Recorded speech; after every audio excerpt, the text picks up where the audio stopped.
j'aime bien. Vivement demain, un dernier verre de sherry, du chéri mon amant quand je m'ennuie. Tous les jeux se ressemblent à présent, tu me manques terriblement.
Chérie, mon amant, quand je m'ennuie, tous les jeux se ressemblent à présent. Tu me manques terriblement. Allons,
J'avoue, j'en ai bavé, pas vous, mon amour. Avant d'avoir eu vent de vous, mon amour. Ne vous déplaise en dansant la javanaise. Nous nous aimions le temps d'une chanson. À votre avis, qu'avons-nous vu de l'amour? De vous à moi, vous m'avez eu, mon amour. Ne vous déplaise en dansant la javanaise. Nous nous aimions le temps d'une chanson. Hélas, avril en vain me voue à l'amour. J'avais envie de voir en vous cet amour. Ne vous déplaise en dansant la javanaise. Nous nous aimions le temps d'une chanson. La vie ne vaut d'être vécue sans amour, mais c'est vous qui l'avez voulu, mon amour. Ne vous déplaise en dansant la javanaise. Nous nous aimions le temps d'une chanson.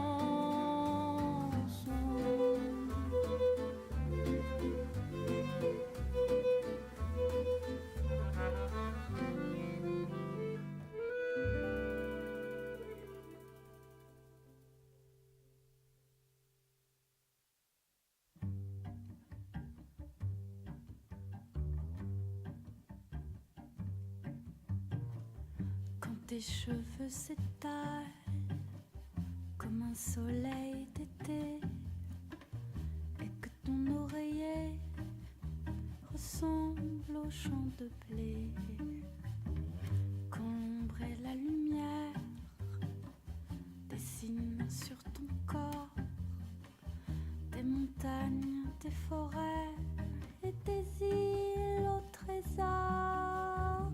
Que je t'aime, que je t'aime, que je t'aime, que je t'aime, que je t'aime, que je t'aime. Quand ta bouche se fait douce, quand ton corps se fait dur, quand le ciel dans tes yeux d'un seul coup n'est plus pur, quand tes mains voudraient bien, quand tes doigts n'osent pas, quand ta pudeur dit non d'une toute petite voix. Que je t'aime, que je t'aime, que je t'aime, que je t'aime, que je t'aime, que je t'aime.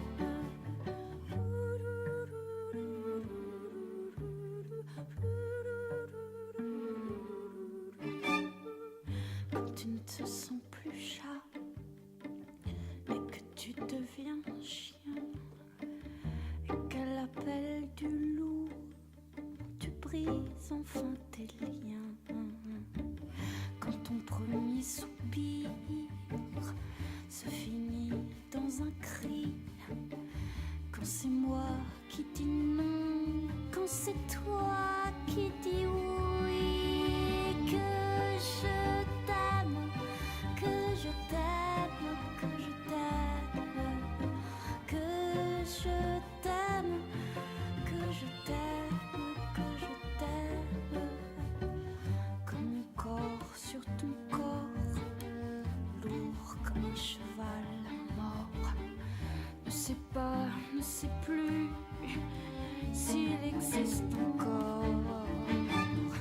Quand on a fait l'amour comme d'autres font la guerre, quand c'est moi le soldat qui meurt et qui la perd.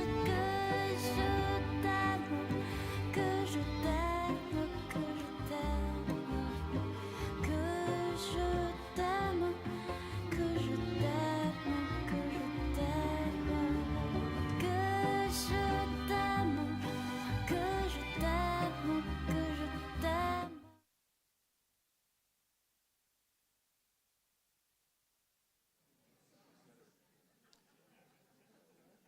Ladies and gentlemen,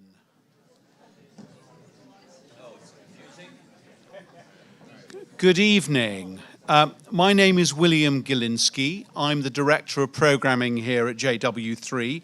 Thanks very much for joining us this evening. JW3 is the home of culture and conversation for the British Jewish community. And since the events of October the 7th, it's felt increasingly important for us to come together. We've been putting on a series of events responding to October 7th, and tonight's event, we're partnering with the Jewish Chronicle, is the latest of those. Every Friday morning at 9 a.m., you can also join us for our online Israel briefing with figures from across Israeli society giving their reflections on ongoing events. Please email box office if you'd like to sign up to the Friday 9 a.m. briefings. I'm delighted to introduce the speakers for this evening. Dan Senor is the co-author of the New York Times best-selling book, The Genius of Israel, The Surprising Resilience of a Divided Nation in a Turbulent World. He's going to be in conversation with the Times of Israel journalist Haviv Gur, and their conversation is going to be steered by our very own Jake Wallis Simons, the editor, British journalist, author, and the editor of the Jewish Chronicle. We're going to talk for about an hour, and then we'll take some questions, and then afterwards, Dan will be signing books as well. Thanks very much for joining us this evening, and I'll hand over to the panel.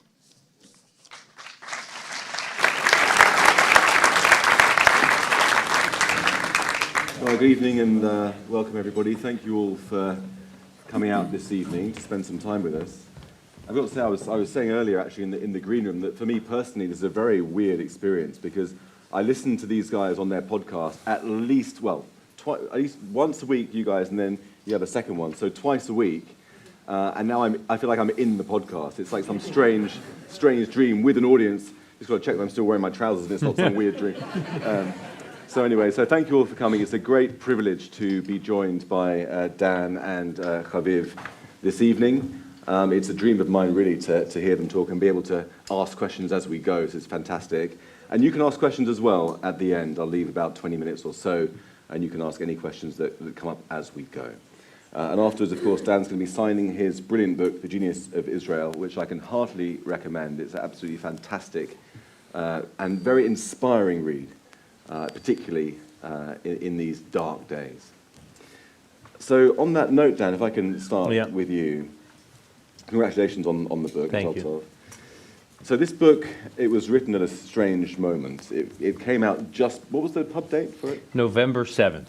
November the 7th, okay. Now keep in mind we had to submit it, I mean when we were supposed to submit it, when we actually submitted it are two different dates, but we submitted it late summer. So at a much different time. So that's really strange because my book came out on September the 7th. Ah. That's really weird, isn't it? And you're on November the 7th. Yeah. Okay, but we're talking about... Yeah. I would have rather your pub date, but anyways. Right. Well, I mean, the fascinating thing about your book, I mean, it makes the argument, to begin with, that Israel is a miracle. It's the fourth happiest country in the world, behind 3 Scandinavian countries. It's got a very young country. It's a thriving democracy, defying the laws of gravity in the Middle East. And you seek to explain that that's all due to a basic sort of communal solidarity. How did that analysis survive contact with October the 7th, and what happened next? Yeah. First of all, thank you, Jacob, and thank you for the Jewish Chronicle and Stand With Israel and the JW3 for hosting me. And just thank you all for being here. I think Haviv and I both feel like always, but especially October 7th, to see people getting together like this in communal settings to talk about Israel is always refreshing and inspiring. So thank you all for being here. The timing of the book was a source of tension between Saul Singer, is my co-author, between Saul and I and our publisher, basically through much of 2023. There were multiple times throughout the year that our publisher would sit down with us and propose other publication dates, not obviously anticipating October 7th. The first time the publisher sat down with me, it was in Midtown Manhattan, and said, listen, are you sure you want the book to come out in November? It's coming out in very close proximity to another book that will be incredible competition for The Genius of Israel, coming out right around the same time. So I was like, all right, bring it on. What is it? I can handle it.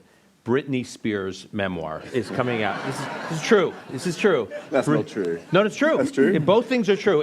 Go back, look at the pub date. Britney Spears' book was coming out right around ours. And Danny was right. She outsold you. She did. So I was like, listen, I think it's a different demographic. We're going after different book buyers, so I think we'll be okay. They said, fine. Then, like, a couple months later, they sit down with me again. They say, okay, we're fine with you on Britney Spears, but we have a new problem. On your exact pub date, on November 7th, we've just discovered that Barbra Streisand is releasing her memoir. And then they're like, see, not exactly a different demographic, right? You know. I said, I still think I think we'll be okay. And then later on, they said the point you're making, which is, are you really sure you guys want to come out with a book about the resilience and health and solidarity of Israeli society when the country is tearing itself apart? You guys will look delusional. And you mean over the judicial reforms? Over the debate over the judicial reform. We now think of 2023 as defined solely as October 7th. We forget that between January of 2023 and October 6th of 2023, it was a year of, or 8 or 9 months of incredible division and divide. And it was toxic, and people were literally saying the country was tearing itself apart, and our publisher was worried that you guys are going to look totally out of touch, to the point that on the date of the reasonableness clause vote in the Knesset in the summer of 2023, when that was like the peak, you had the massive march from Tel Aviv to Jerusalem to the... Yeah. I woke up early that morning, like 5 a.m., and I was like, we got to scrap. I remember saying to my wife, which she didn't appreciate me telling her at 5 a.m., we got to scrap the author's note of this book. We got to do a new author's note because we've got to hit the judicial reform issue. So if you go and look now, we take on the judicial reform issue in the author's note right up front, and we thought that we had to, and we still thought it was important for the book to come out. This is all obviously thinking in a pre-October 7th world. Because we believed that Israel had been there before. Israel had, and we chronicle in the book, whether it's... In terms of the division, social divisions, 1950s, the debate over whether or not Israel should accept reparations from West Germany. Country was torn apart. Menachem Begin, who at the time was the leader of the opposition, called for the violent overthrow of the government. He lit up a protest that tried to storm the Knesset. I mean, they tried to disrupt the proceedings in the Knesset. Obviously, the country's deep division during the First Lebanon War, where you had soldiers coming back from fighting, taking off their uniforms, joining these massive protests, proportionate to the size of the population at the time. These protests were much bigger than anything we saw in 2023 during the height of judicial reform. One pro-government protest movement killed an anti-government protester. Right.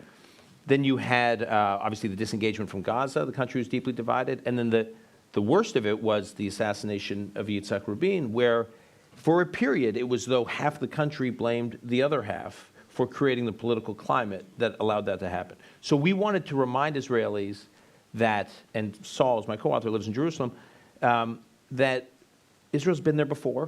Right. And just when you think it's about to go off the rails, the country actually has guardrails, societal guardrails. And then October the 7th came in the middle of that. Exactly. And then October... changed the rules of the game again. And this is counterintuitively made our point in ways we could have never imagined. Because what you saw from October 6th, if you looked at Israel on October 6th and you looked at Israel on October 8th, it was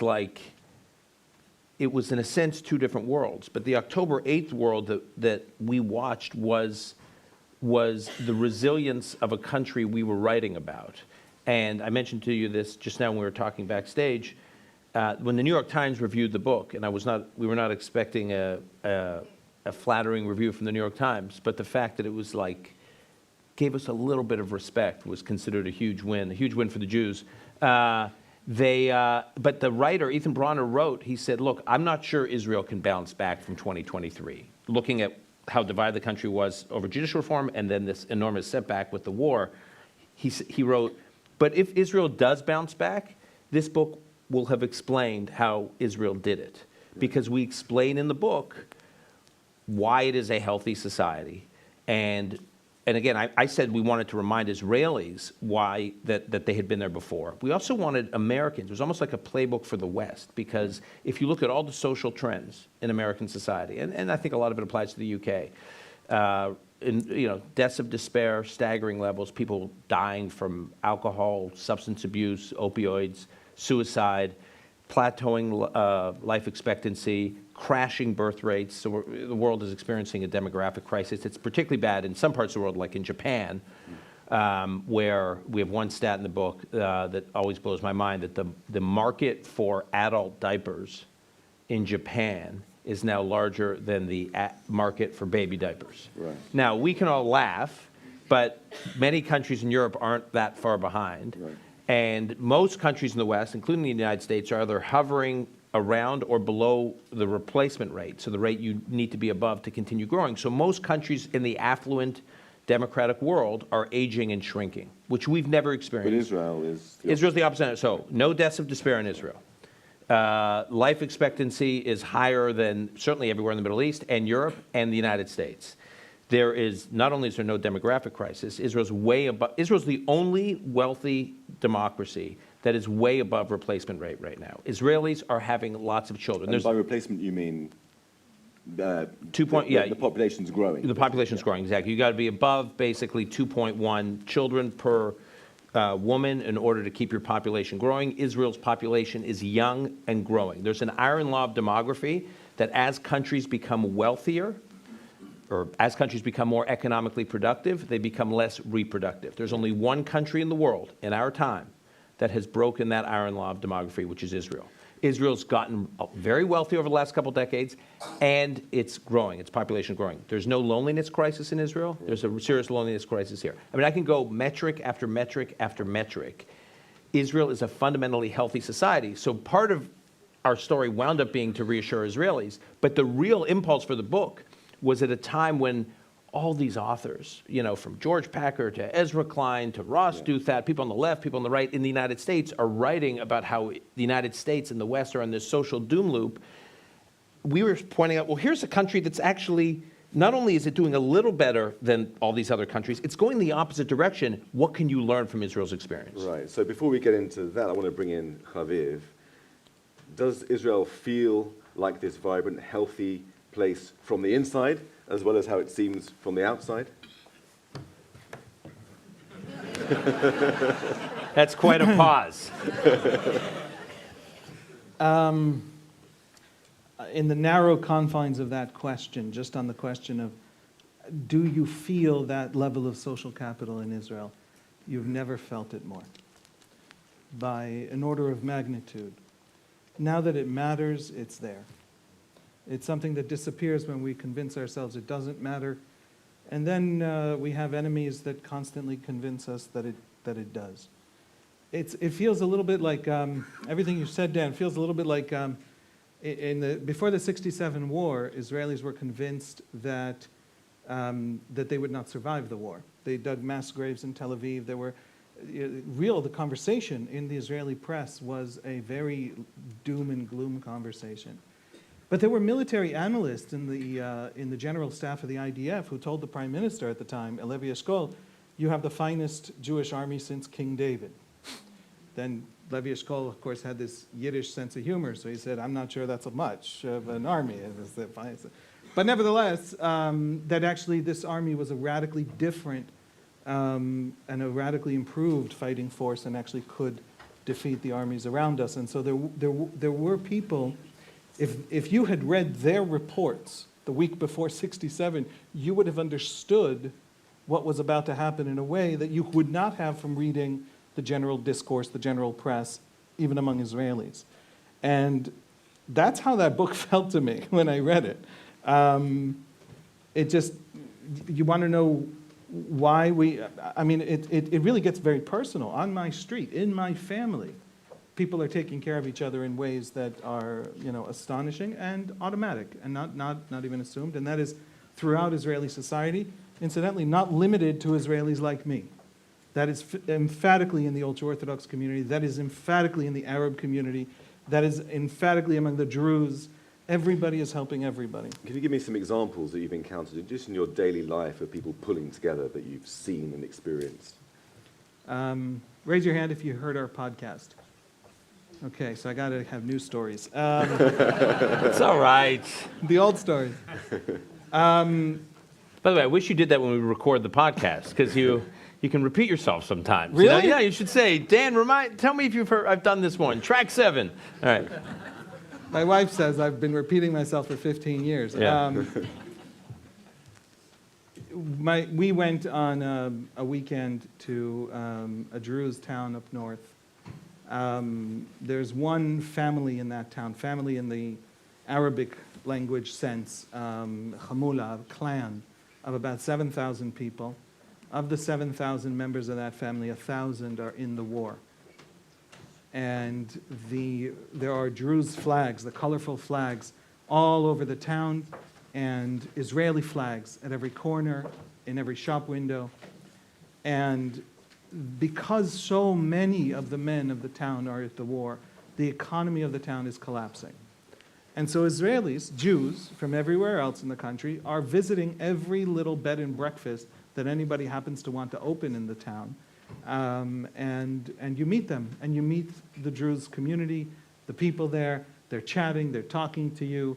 There's a hospitality culture among the Druze that I find very annoying, because you show up to the bed and breakfast, and they have to talk to you about it, and they have to sit with you in the bedroom that you rented from them so that they would leave you alone. But nevertheless, it is an experience of togetherness and shared fate that, again, what's powerful about it is that it's assumed. There are two kinds of deep relationships. I don't think Americans don't have a deep relationship with their society, but you can be married to somebody, which is a fundamental relationship in your life. It shapes your life, but it's still a choice. And then you can be the child of somebody, where even if you don't like that person, it's not a choice. Sometimes the most important things in our lives are things that are automatic, that are organic, that are not things that we choose. I often think of Western identities, maybe because my example is Americans. America is a very radically individualistic society. I don't know how it works in Britain, but I think of them as married to their polity, to their society, to their nation, and Israelis are the children of. That's something, by the way, very Middle Eastern about us, a little bit tribal, in an absolutely beautiful and astonishing and wonderful sense.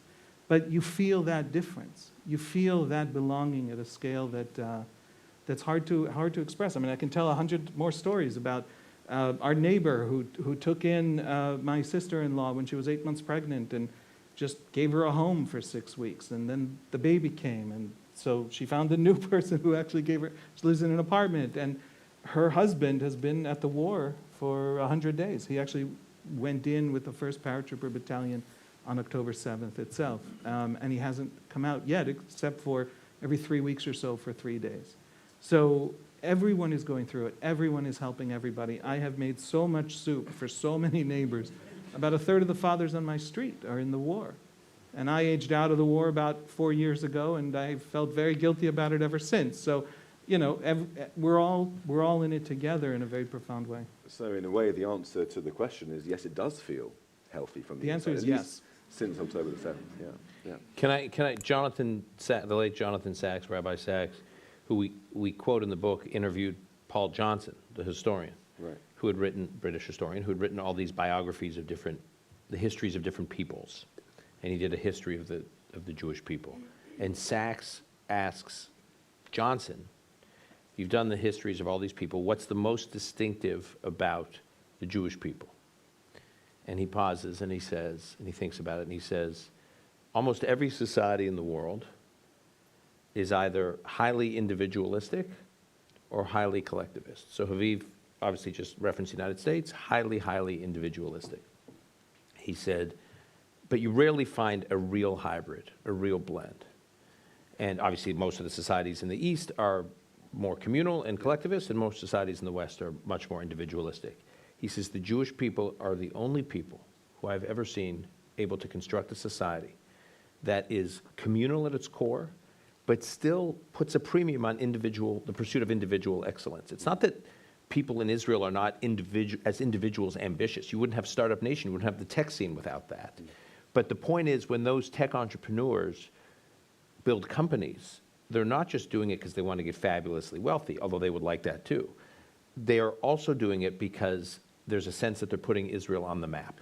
There's a communal national pride. pride. Example in your book of the Bereshit spacecraft. That was a private company that nonetheless caught the imagination of the nation and became like an Israeli expression of self-assertiveness. Yeah. But actually was a private thing in a way that Virgin Galactic isn't for Britons, for example. Exactly. Or SpaceX for America. And the other thing that's interesting to me about that story, what non-Jews in the West find, in the U.S. particularly, find most striking about that story, the Bereshit story, the space IL, is what they always ask about. They're like, can anybody in Israel really get to anybody? That's what stands out, that these 3 kids basically decide they're going to start a space company, and they get the head of the space agency on the phone, and they get the CEOs of the biggest companies, and they get private equity billionaires, and everyone is one WhatsApp message away from, and people can't believe that there's not like a quote unquote caste system, not literally,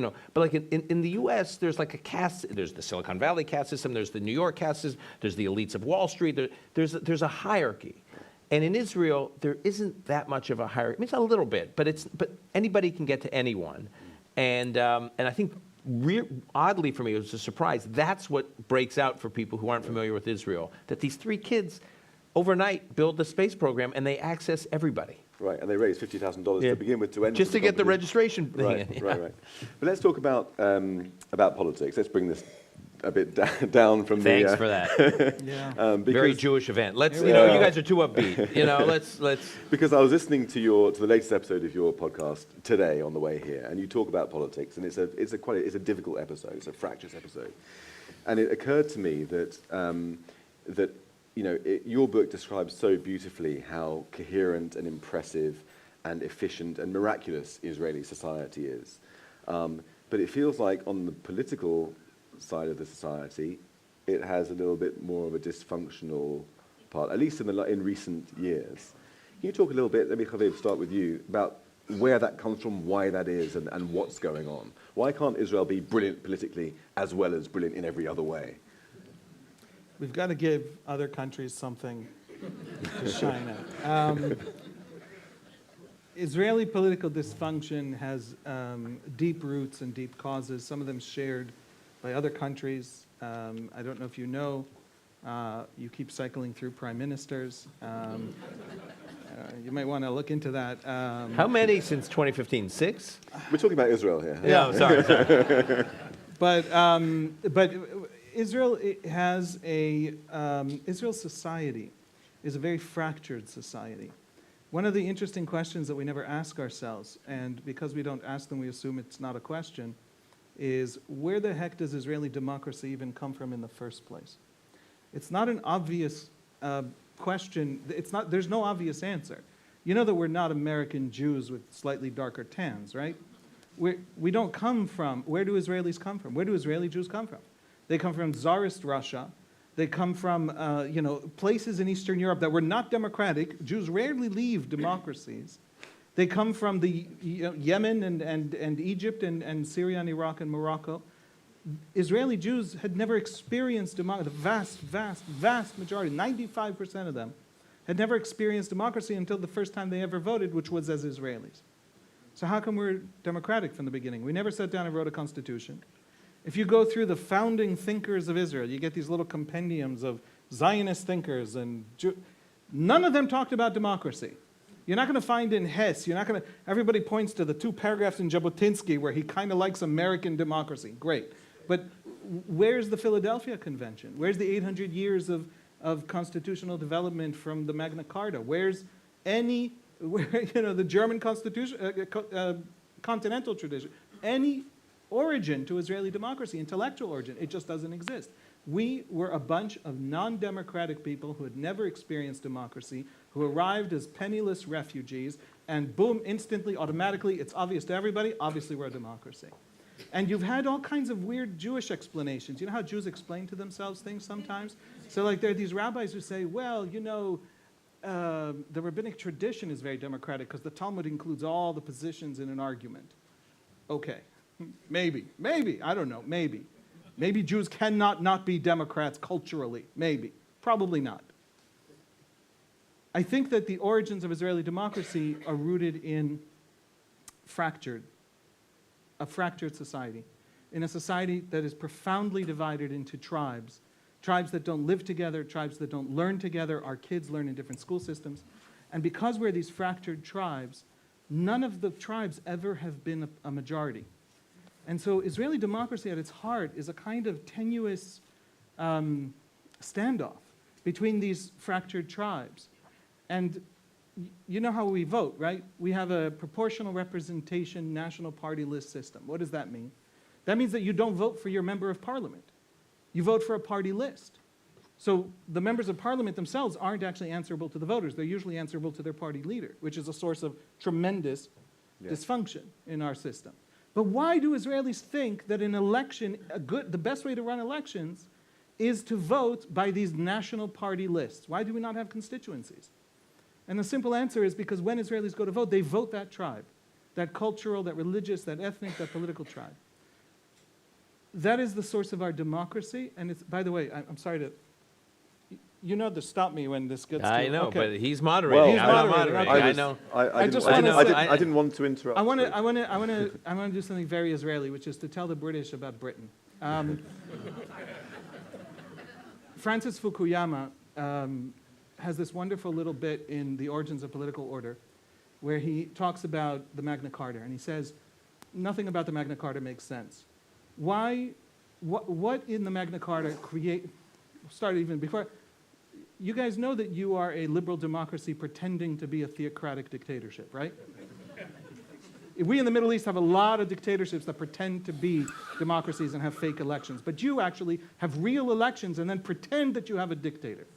Okay? And it's literally the theater of government. I mean, there's literally the king's speech every year, and the prime minister, is the prime minister stand in the back still? Is that still happening? I haven't seen it recently. But you have this, why do liberal democratic Brits love their monarchy? Even not so love anymore, I don't know, but why do they have a monarchy and still think that?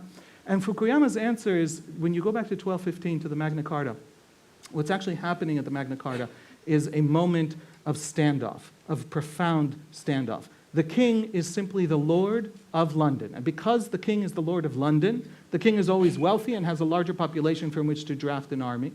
But when the other nobility, which is very localized, unlike the French nobility, the English nobility in the 13th century are very localized. They actually speak the local dialect and things like that.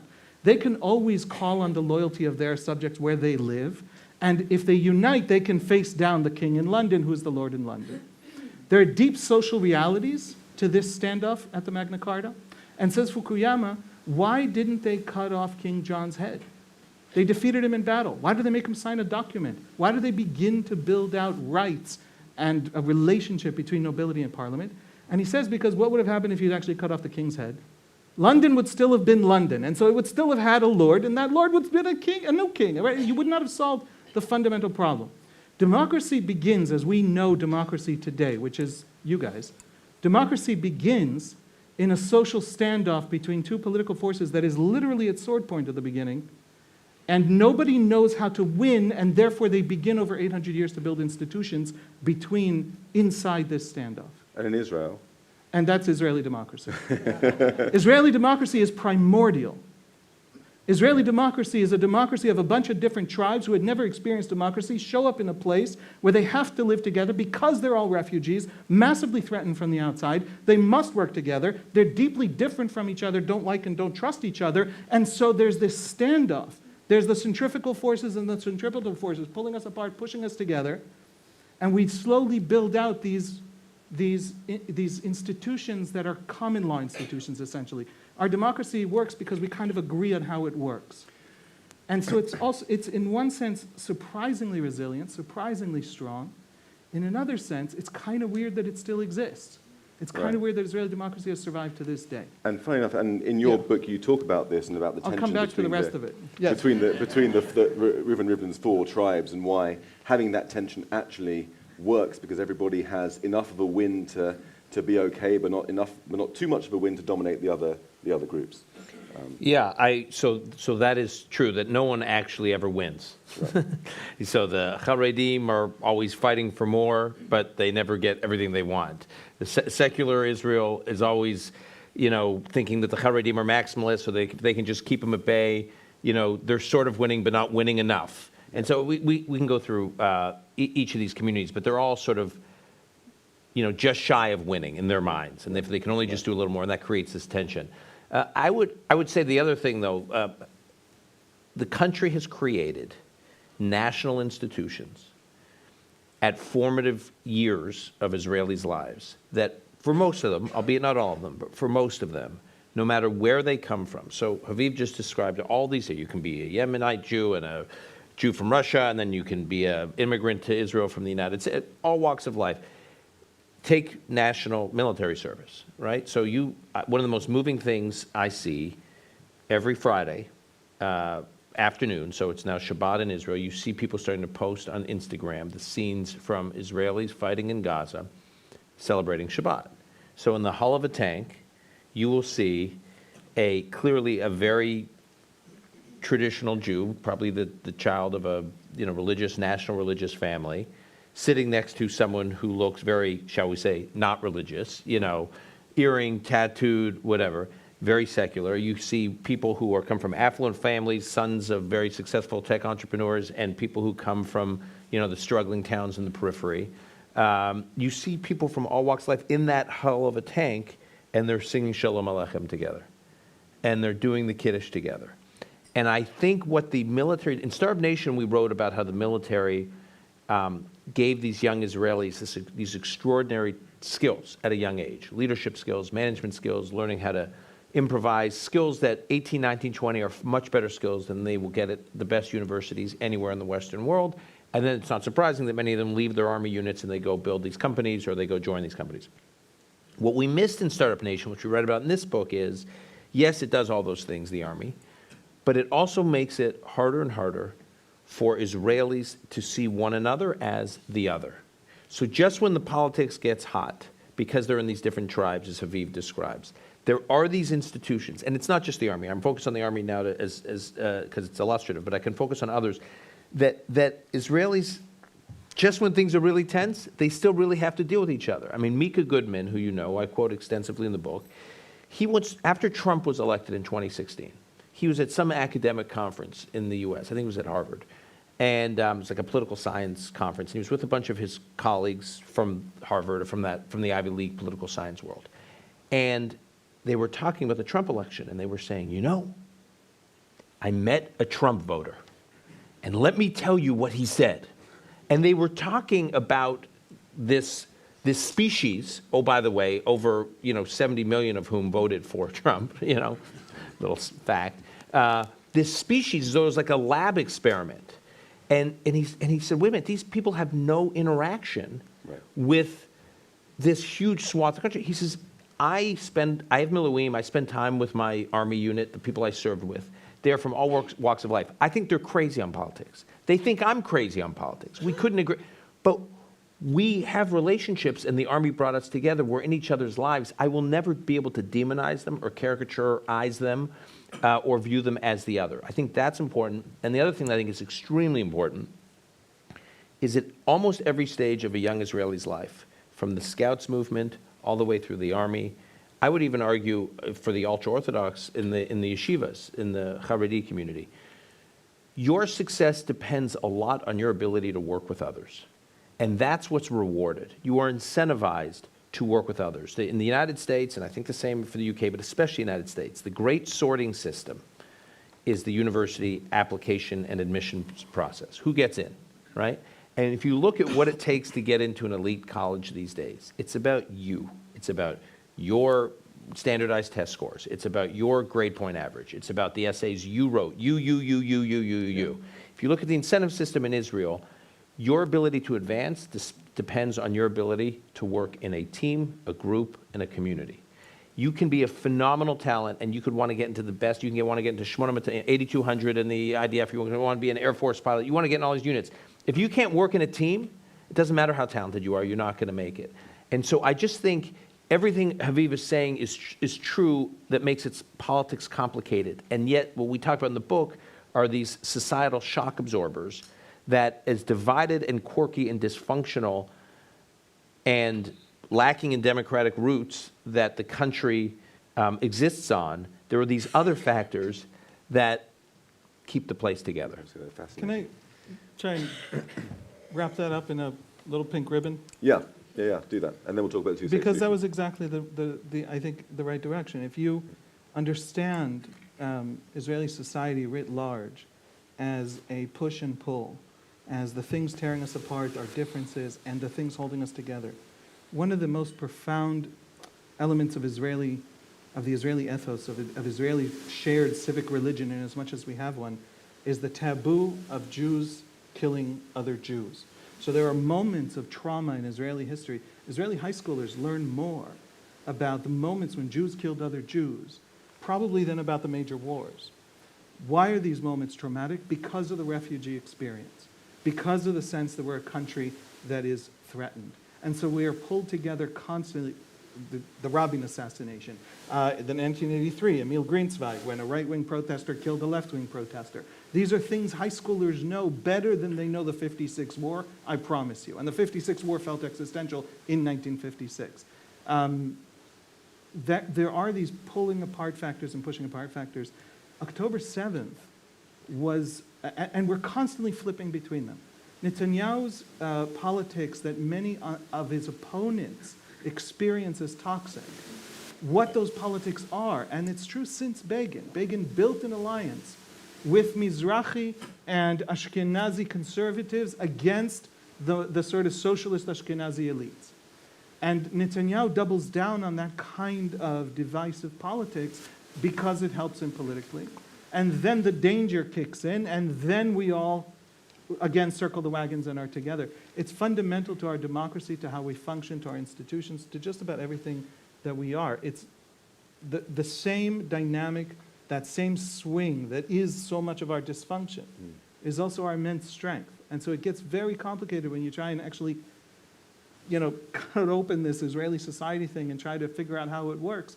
We're ourselves very confused about it. Right. But that's the fundamental. The fundamental is the constant tug of war between the things pulling us apart and the things pushing us together. And I would just say what worries me about the West today is we only have one half of that. Right. We have the pulling apart. Right. And we don't have, if you think about what are the institutions that bring people together that even though they disagree vociferously, they still can view one another as something other than the other, as a fellow citizen, as a brother.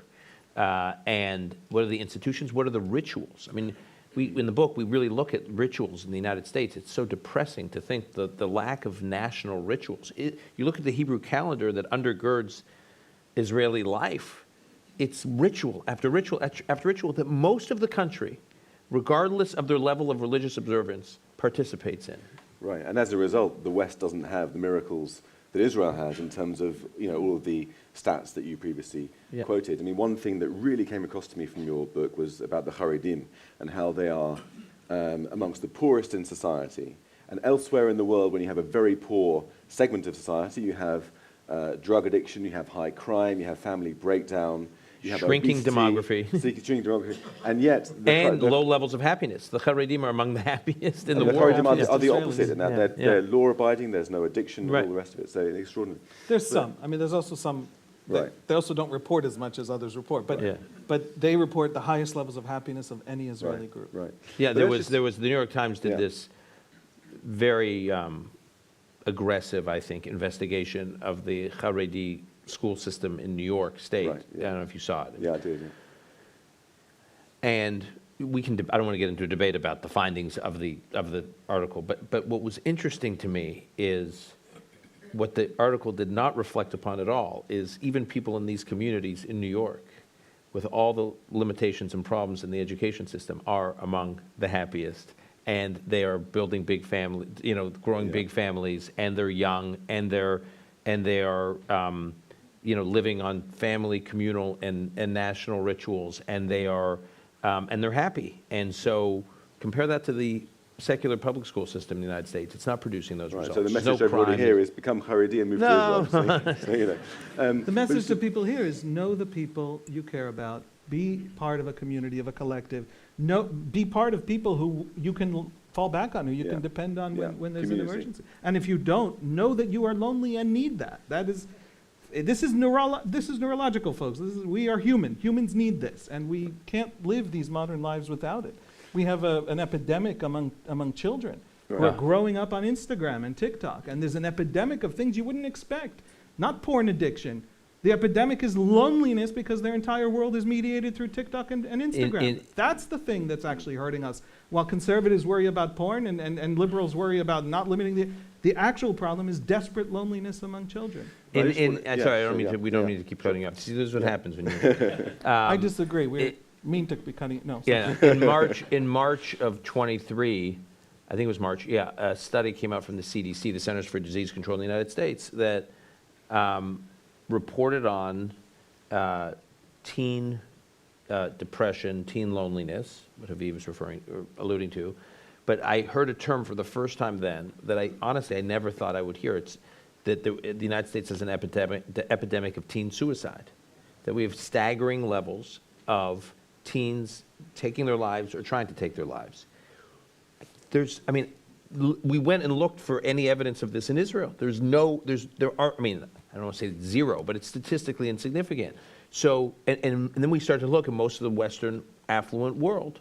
We are more and more affluent, and we are lonelier and lonelier, and we are having fewer and fewer children, and we have less and less to do with our families, and our children are taking their lives. Right. Something is broken. Right. Well, I just wanted to finish off just for the last 10 minutes or so by talking a little bit about geopolitics and what's going on now in Israel and in the United States, because that's one of the things that people know your podcast for and what they come here for, to hear you talk about this stuff because you're so brilliant at it. Let's start with talking about the United States. At the moment, the current state of play, there's been a lot of talk about the two-state solution, about the plan that came out from the Qataris and the Egyptians and the Americans, which was rejected by Netanyahu.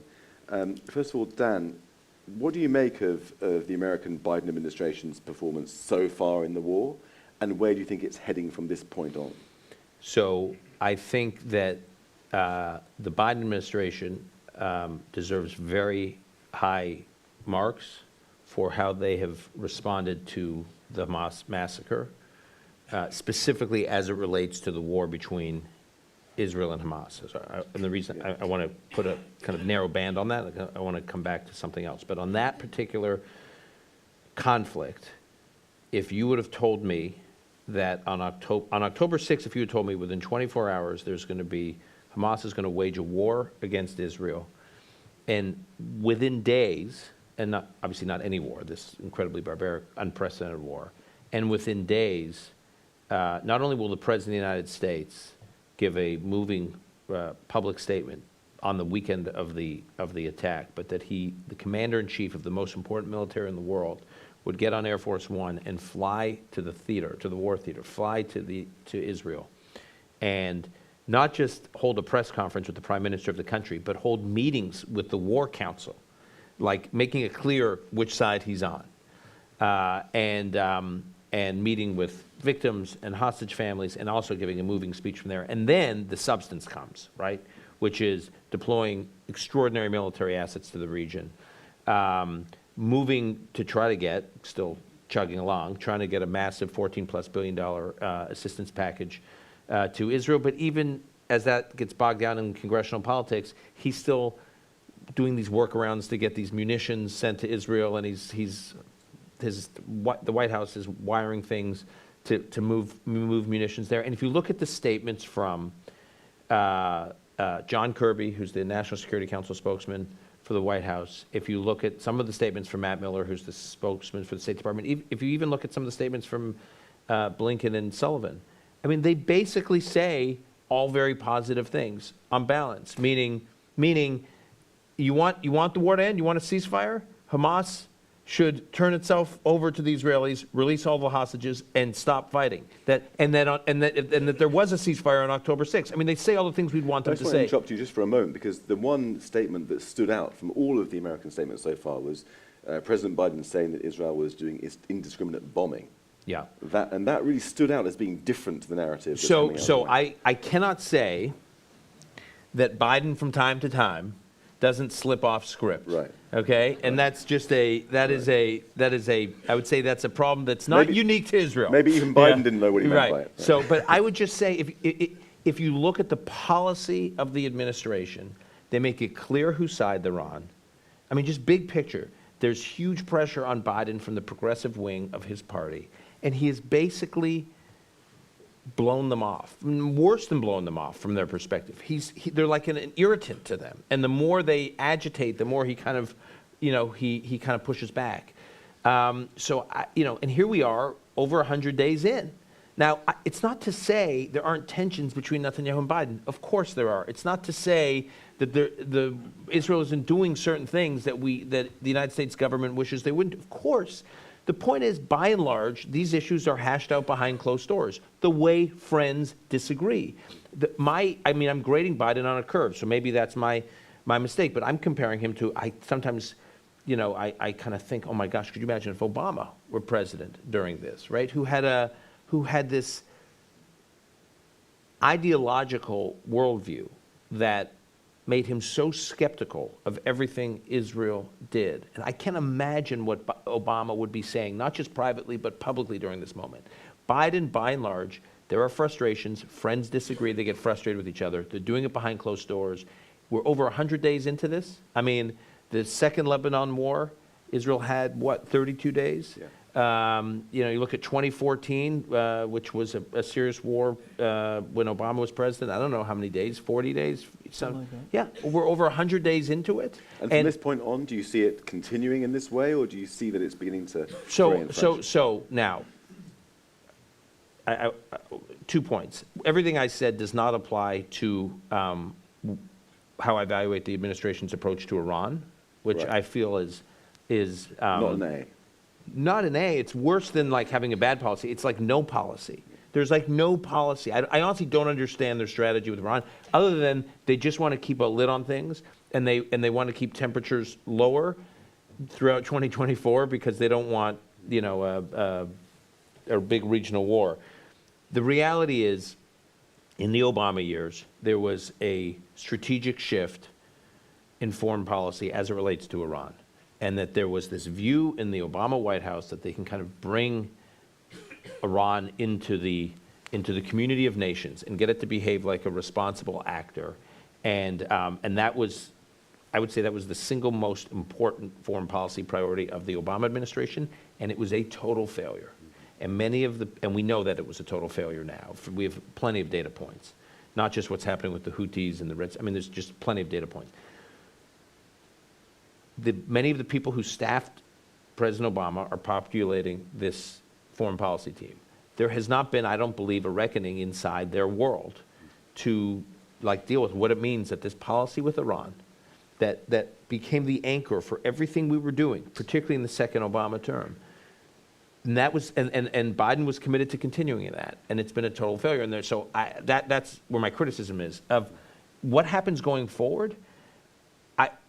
I think the administration wants Israel, and Haviv can speak to this, Israel to be heading more in the direction that Israel's heading as it relates to more of a counterinsurgency strategy, more targeted operations rather than big, heavy footprint like it's had for basically the first 3 months of the war. It's not clear to me that's much different than what most of the Israeli military leadership wants too. So why don't you, Haviv, talk about what Israel wants in these next couple months? Yeah, I mean, in Israel, there's a tension, isn't there, between the hostages movement and the right who are more keen to prosecute the war with full kinetic energy, isn't there? I honestly don't know if there's a tension. We heard that Hamas, the Qataris explained over the last week that Hamas isn't talking because there's an uptick in the shootings and the actual kinetic battle on the ground in Khan Yunis. And over the last 24 hours, the Israeli forces penetrated much farther into Khan Yunis and then surrounded the areas of Khan Yunis where we believe the Hamas leadership is placed. And suddenly there was a breakthrough, according to the Qataris, that it looks like Hamas is willing in the next couple of days to give a response to some kind of potential Israeli offer, which is exactly Gallant, it's argument. Whenever they're against the wall, they'll give us a hostage. So let's get them against the wall as much as possible. So I don't know that there actually is we're not going to get them all out. That's just not what Hamas is. And so that's not an option available to us.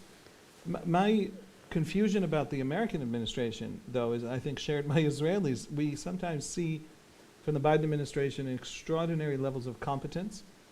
The very fact that if Obama had been president and had gone by the playbook that we saw back in the day, let's say in his 2009 journey to the Middle East where he accidentally skipped Israel, right? And let the Israelis feel like he's picked a side, right? For no reason. He didn't get a benefit from that. It just cost and no benefit. But the administration said that that's what he was doing, which is also not a good way to do it. This administration, the Biden administration, probably because of Joe Biden himself, understood that they did not have a lot of options. And so they went with the options that they had. And this is something we've talked about. They could not have stopped Israel from going after Hamas after October 7th. So the question is how Israel goes after Hamas. And if America is with Israel, it goes one way. America has influence. And if America is not with Israel, if it's standing on the sidelines across the ocean, tesking Israel. Is that a word? That's a word. I've seen that written. I think it's... No, but it's a... No, it that's the actually is British version. That's the British version. That is a very British noise, isn't it? It was an Americanism. Then the Israelis will ignore it. They'll have no influence and it won't mean anything. There is already an Israeli discomfort with the amount that the extent to which we need American armaments. And so there's now a process underway in some Israeli arms manufacturers like Rafael to begin building out capacity. It's a process that's probably going to take 2 years and more, but then we'll be much more independent. But the long and short of it is, I think that just President Biden understood that if he wants to not just limit the war, but keep the war contained, keep the war focused on Hamas, he has to be with the Israelis at the war table. And so he did that. That's an extraordinary level of competence. American foreign policy, there's the old Kissinger line about our foreign policy, that it's all domestic policy. Well, guess what? The only thing we know about Obama's foreign policy, the only thing the Obama administration knew about its own foreign policy on day one was that it wasn't Bush. And the only thing the Trump administration knew about its foreign policy was that whatever Obama did was definitely wrong. And so there was a lot of domestic... And the same with Biden, actually, trying to return, particularly with Iran, So trying to return to the Biden, it Obama wasn't. era. Well, towards, it was on Iran. Iran. On Iran. It wasn't And then- Iran, but then on Israel and more Hamas, it subtly. wasn't. With Yeah. Iran, it was more subtle. I suspect, that this incredible competence that we see sometimes, and then it evaporates on Iran. For example, today I read, I think it was a New York Times article, quoting Blinken saying a sentence that the Americans love to say. Please explain to me why the Americans love to say this sentence. Iran has to choose the future that it wants. Like Iran is some kind of shallow, silly school child, and you're the teacher, you're the great American Secretary of State, and you know that this is the good way to go, but these little children, they're children, they don't know, so they have to choose. You know how children grow up? Choices. That's the theme. And Kerry said that about Israel. Obama said that about every other speech. What is that? Iran has a choice. It has a vision. It's deep. It's big. It's vast. It is redemptive. They've chosen. Now what are you going to do about it? Yeah, right. They have to choose to... They've shattered 4 countries. They're about to shatter more. What? They have to choose to... So there's this profound competence when it comes to Israel. Biden looked at Israel. He said, I have 2 options. A war I don't have any control over and a war I have some control over. And he picked the right choice. And he understood how to pick that choice. Right. And then on Iran, and I think it is because, A, there wasn't a reckoning, and B, it's become a kind of sunk cost problem where they're just so invested in it. That And it's a little bit of a religion among some of them. So now suddenly the competence evaporated. Right. What is that? Well, let's call that discussion to a pause right now and go to you guys, because I know you want to ask some questions as well. More about the origins of Israeli democracy, I imagine. Or about never Iran or anything else. Have we got some roving mics? I can't see some roving mics. There's a mic. Is there a mic up there? We have some hands up. Can we turn on the lights? Is that okay? No. Sorry. Do we have people with mics? I'm We the do. only person who's not tall and thin Oh. and has the same All color right, pants and so jackets. there's a mic here and a mic here. This Okay, light so, on me is right, not hands up. Who comfortable. wants to ask the first question? Adam, you're there with the mic. Okay, who's nearest to Adam with over there? Yeah. So we'll start there. We'll come down gradually. So make them nice. Thank you very much for this questions question. with short questions Yeah. without a speech. Just a question, and we'll give short answers, and we'll get through a lot. I'm an Israeli. As an Israeli, I see that along the years, most of my friends, we come from all sorts of backgrounds, and different tribes do come together in some sort. I mean, my parents came from the Middle East, from Eastern Europe, from all over Northern Africa. How do you see the future of this tribalism going on? Do you see some sort of intermingling, or you see it separating apart? I'm just interested to know. I'll tell you a dark secret. Promise not to tell anyone else in the room. In some really fundamental ways, in the assumptions we have about the structures of identity, about how identity works, what identity is, we're Arab. We're deeply Middle Eastern, including the Ashkenazim. And so the tribes themselves intermingle. I have a good friend whose last name is Deutsch, and she's left-wing and lives in Tel Aviv and has 2 kids. You don't get more Ashkenazi than left-wing Deutsch, lives in Tel Aviv with 2 kids. Husband's a pilot. But she's Moroccan. Her mom's Moroccan, and on mom's birthday, all the daughters take mom to the kotel. Why? Moroccan. We're all mixing. And as we mix, we find other ways to be tribal. And so we're going to stick to our tribes. What the heck is Shas and UTJ? Why are there two different Haredi parties with identical platforms? Because Sephardi and Ashkenazi, and you can't, nobody even imagines that they would ever sit together. So we find tribes. As Israelis are intermarrying across these old tribes, they're just finding new tribes. And the tribalism instinct itself, half the Jews come from the Middle East. All the Arabs of Israel come from the Middle East. Most Israelis are from the Middle East, and we think in very tribal ways. It's not going anywhere, even if the tribes themselves are redefined. All right, thank you. Okay, Thon from this side. Yep. Just continuing that thought of the tribes coming together, I also live in Israel a lot of the year, and what I found after, and I was there in September all the way through till last week, what I found really difficult to deal with was the Jewish Israeli dealing with the Arab Israeli. And they didn't come together. In my experience of volunteering on various kibbutzim, on various fruit farms, they weren't together. Okay. Wait, post-October 7th? Post-October 7th. Okay, well, do you want to talk about that, Dan? I mean, that's Yeah. surprising to hear that. I am surprised to hear that. What we have seen, what I've seen, and I'm curious what Haviv has seen, is the number of Israeli Arab leaders who have spoken out, locking arms, expressing solidarity with their fellow Israeli Jewish citizens. This Lucy Arash, who's an Israeli Arab news anchor in Israel, you may know, gave this very powerful statement in English, Hebrew, and Arabic after October 7th on national television, saying that she does not stand with Hamas, she stands with her Israeli Jewish fellow citizens. Mansour Abbas, who we spent a lot of time with and working on our book, he said some pretty extraordinary things well before October 7th, but after October 7th, he, made statements like Lucy Arash's, and also a member of his own party made some statement, sort of minimizing the legitimacy of the stories about Israeli children being killed on October 7th, and he moved on her immediately, tried to get her removed from his party, removed from the Knesset. In Jaffa, there was, within days of October 7th, so you remember during in May of 21, during the Gaza-Israel war, there was these flare-ups where in mixed Arab-Jewish towns, you had violence between Arabs and Jews, Israeli Arabs and Israeli Jews, and this volunteer civilian security committee was formed, grassroots, not from the top, grassroots formed, of Israeli Jews and Israeli Arabs in Jaffa, said, okay, things are about to get really bad.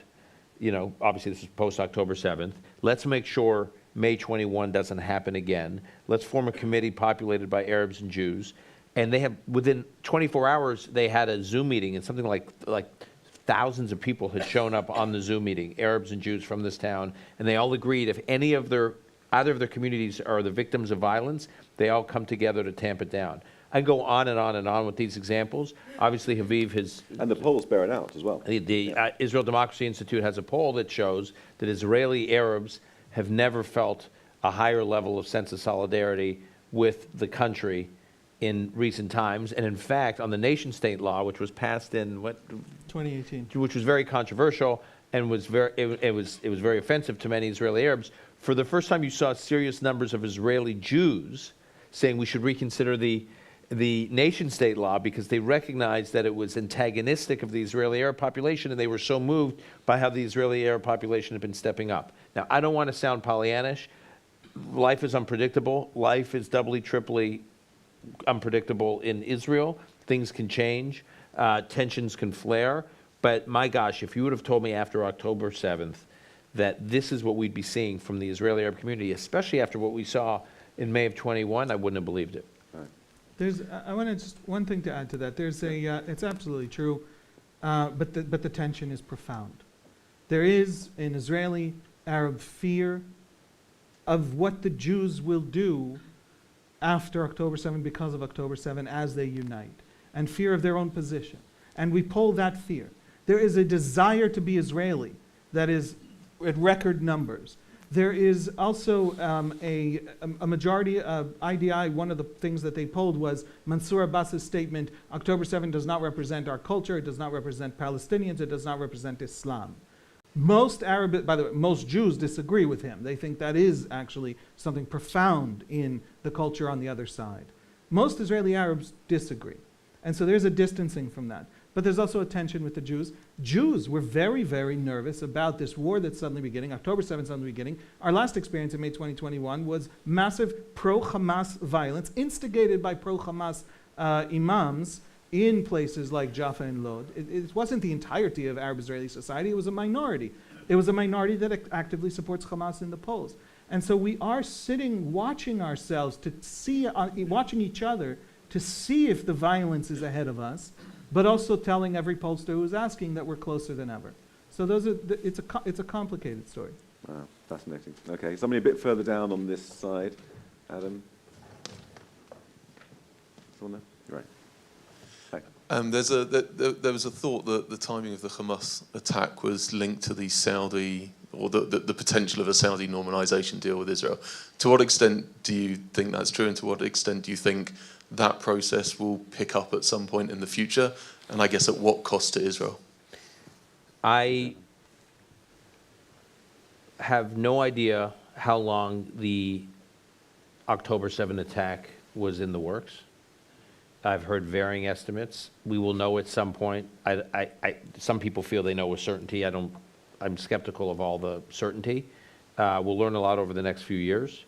But on the one hand, it's hard for me to believe that if this was in the works for some time, it was probably well before Saudi normalization was picking up steam, and a date was probably selected, or an approximate date to do this long before this. Because when I say the Saudi normalization was picking up steam, it was really just picking up steam in the last year. I mean, you remember in September of 23 was during the UN General Assembly where Mohammed bin Salman and Benjamin Netanyahu both made very forward-leaning statements about Saudi normalization. MBS did the interview with Brett Baer of Fox News where people were shocked what he said. Then Netanyahu came and said something equally, and it was like, whoa, this is moving faster than anyone thought. The idea that Hamas at that point said, oh, we got to get into high gear, this thing's about to happen, we got to blow it up, I'm skeptical of that. That said, if you just look at the broader trends, I mean, you'd have to be blind to miss them. The broader trends were that Israel, as Israel became stronger and stronger economically, it's a regional economic superpower. It is a global technology superpower. And up until October 7th, we'll see what the lessons of October 7th and how Israel bounces back. But at least up until October 7th, there was a sense that Israel was a military and intelligence juggernaut. As Israel is growing stronger and a cybersecurity juggernaut, as Israel was growing in every one of those spheres, they were only becoming more and more integrated into the Middle East. This idea that Israel had to pull back, had to restrain itself, had to be, softer, weaker in order to be accepted into the modern Middle East, which was Shimon Peres's vision in the mid-90s, how Israel is going to be, his vision for the modern Middle East. The exact opposite was true. There was a correlation between Israel becoming stronger and more of a powerhouse, geopolitically, militarily, and economically, and not reaching a resolution, ironically, with the Palestinians, and becoming more integrated into the Middle East. Obviously, the Abraham Accords countries were the test case of that. It was clear the Saudis were not too far behind. And I do think there was a sense in certain corners of the Middle East, especially with Hamas, that the train was leaving the station for them, and they had to break it. They had to break this momentum. And so whether it was specifically, Saudi's about to happen, who knows? But I do think just generally, like I said, they would have been blind to not see what was going on. The trends where Israel's becoming more integrated, and this was like a last-ditch effort to try and break it. Do you want to add to that, Haviv? Yeah, exactly. I agree with every word that Dan said, but also it is a war within Islam for the future and character of Islam, and the train is leaving the station. I mean, people, Hamas and all of its allies, both in the radical Sunni camp and in the Shia camp, feel that everyone who isn't them, they're sitting there destroying countries in the name of the Great Holy War, and everyone else is just kind of prospering and building out their economies into much more modern economies not dependent on oil. That's the big Saudi initiative now. And so the train is leaving the station. If they are going to shape the Middle East with their war, They're going to have to do something to disrupt that. And so I do think it was at a macro level against normalization, not specifically, but against everything it represents. And I don't think they planned it specifically for that agreement. Okay, very good. I think we have time for one, maybe two more questions. Good luck picking. The mic has been, I'm sorry, it's been commandeered up there. How do you explain the complete failure of Israeli intelligence in anticipating the Hamas attack? Yeah, Haviv. Yeah, Haviv. In a single sentence, please. My bad, sorry. Yeah. It was a fascinating failure. That fence is the smartest fence anyone ever built. There are doctrines that have been building out for a decade and a half in the military high command, in the Shabak, in the Mossad. Everyone all agreed that certain things were just unassailable truths. They are deterred. We will sense them coming from every direction, including underground. And because the fence is so smart, and because we're so smart, and because we have figured out the enemy's innermost psyche, you just don't need anything as crass and crude as a bunch of infantry battalions on the border. And I say that in a way that sounds mocking. Me personally didn't think that wasn't a safe border. Nobody thought it wasn't a safe border. And Hamas was following us and saying, wow, these Israelis fell so deeply in love with their strengths, with their tech, with their astonishing ability to develop seismic sensors the world has never before seen, or whatever the heck's built into that fence. That's one of the things built into that fence. But there's not anybody on the other side to actually stop us if we blow the whole thing up in 20 minutes with satellite maps given to us by Iran.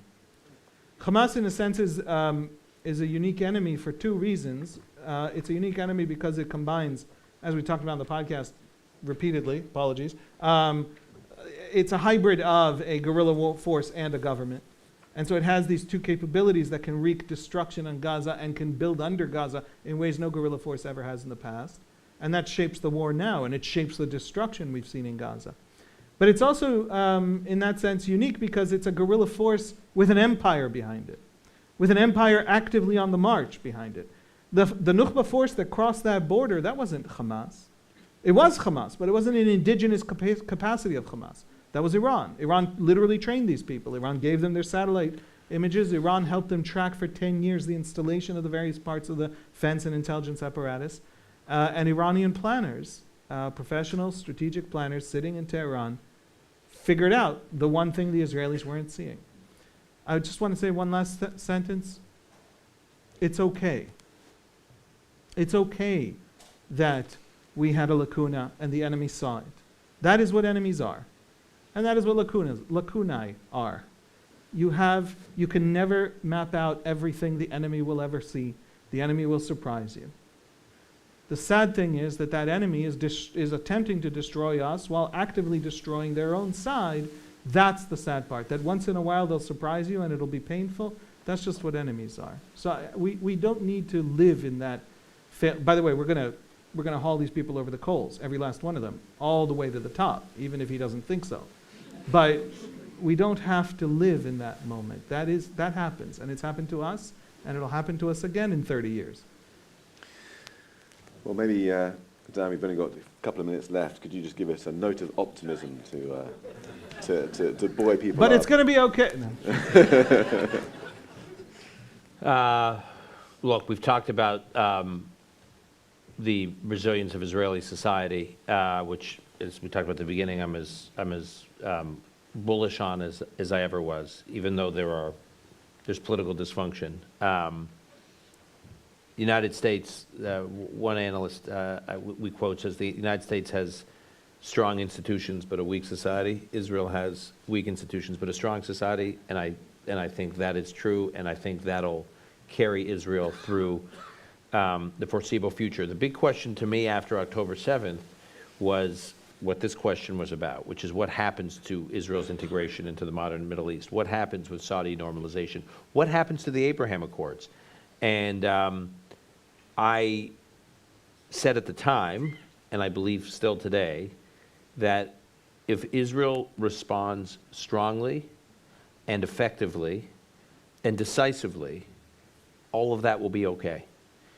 Again, the modern Middle East, quote unquote, was betting on Israeli strength, not betting on Israeli weakness. They were drawn to Israeli strength, not to Israeli weakness. If anything, they may have had pause based on how badly hit Israel was on October 7th. Maybe Israel isn't as strong. If some modicum or some remnant of Hamas is still intact and still standing after the war, then Israel really looks like a fraction of itself. Maybe Israel looks like the paper tiger. I said it's the contrast with the 73 Yom Kippur War, which even though Israel was surprised during the Yom Kippur War, Israel ultimately exposed the Egyptian and Syrian armies to be paper tigers. Israel was basically surrounding Cairo and Damascus and could have taken both cities, didn't, but exposed, even though that's the war, by the way, that's studied in American military academies, not the Six-Day War. It's the Yom Kippur War, because it's the bounce back, and Israel exposing these big conventional armies as not being all that. And the fear of October 7th for me is that Israel was the paper tiger now, and Israel was exposed. And I was worried that those countries in the region were looking at Israel saying, we didn't think Israel was all that. And I think the strength of its response, hopefully the continuing strength of its response and the decisiveness of its response will reassure those countries. I've spoken recently to officials, leaders in the Sunni Gulf, and they are as committed, those that aren't part of the Abraham Accords, they are as committed to normalizing with Israel as they have ever been. I asked one of them the question, is that because you see that as you see normalization with Israel as a way to lure Israel into the creation of a Palestinian state, and right now that's your priority? Or is it because you were always for normalizing with Israel for other reasons, because you wanted to strategically cooperate with Israel, because you wanted access to Startup Nation, because you wanted access to Israel's economic juggernaut? Those were the reasons before October 7th. Is it that reason? And they say the former. It's not just, we're not just looking to bring the temperature down on the Palestinian issue, and we feel that normalizing with Israel is a way to lure them in to doing a deal with the Palestinians, some quote-unquote two-state solution, which I think in the near term is completely unrealistic. They said, no, it's the former. We want to get back to where we were. The Abraham Accords countries, the Abraham Accords are intact, right? You would have thought the Emiratis and the Bahrainis would have pulled their ambassadors. It hasn't happened. Now, do I like every statement that these governments made after October 7th? Absolutely not. In fact, some of it was quite disorienting, some of the statements that were made. But this diplomatic and economic integration is still intact. And I think, and so Israel is hitting Hamas hard. Like I said, I hope they continue to hit Hamas hard, and I hope they are decisive in their outcome. And if they do, I'm as confident, if not more confident, that Israel will fully integrate into the region as I was before October 7th. Well, thank you, Dan. And that has brought our time, unfortunately, to a close. So thank you for coming. So Can I say something? Can you say something? Can he say something? Yes. Very quickly, go on, please. Go on. Guys, I'm feeling the anxiety in some of these questions. I want to say something. I apologize. It'll be a little pathos, but you know that we're the heirs of all of Jewish history, right? So we're therefore the luckiest Jews who've ever lived, right? We're going to be okay. I mean, this period that looms before us, you have a little bit of a problem here in England. I understand from Jake here that there's a little bit of a few marches in the streets occasionally. You're going pogroms. They call them pogroms. We do not have the right. We do not have the right, looking at our story and our history, learn your history, know your history, be aware of your history, because then you will understand that you don't have the right to despair from our situation now. We have more agency than our ancestors have had for 2 millennia, and that's not just the Israelis, that's you as well. And so we're going to be okay. This is a little bit of a difficult period, and it's going to a period that's forcing us to unite and forcing us to act and forcing us to fix the things that have been breaking around us that we haven't noticed. And that's not a bad thing.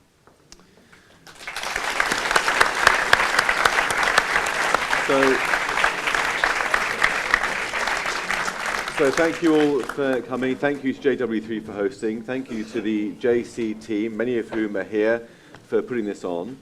You will receive a free copy of Dan's book, and he'll be signing books right here. And lastly, if anybody here who has not yet subscribed to the JC, I'm sure there aren't any.